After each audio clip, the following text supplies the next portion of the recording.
Emily Dickinson.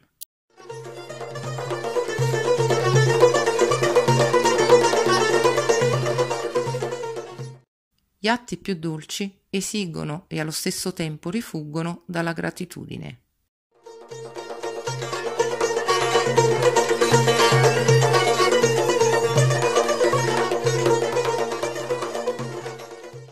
Susan. Gli atti più dolci esigono e allo stesso tempo rifuggono dalla gratitudine. Così il silenzio è l'unico onore che resti, ma per coloro che sono in grado di apprezzare il silenzio è una ricompensa dolce abbastanza.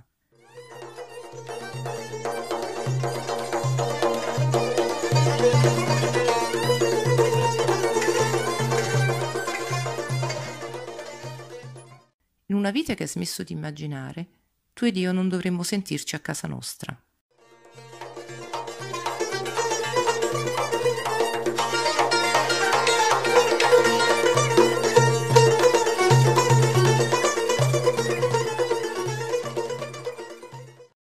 Emily Dickinson da Lettere 1845-1886.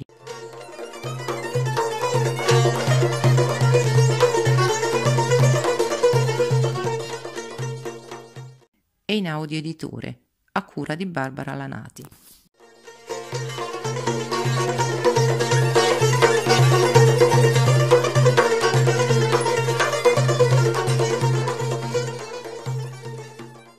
Gli atti più dolci esigono e allo stesso tempo rifuggono dalla gratitudine.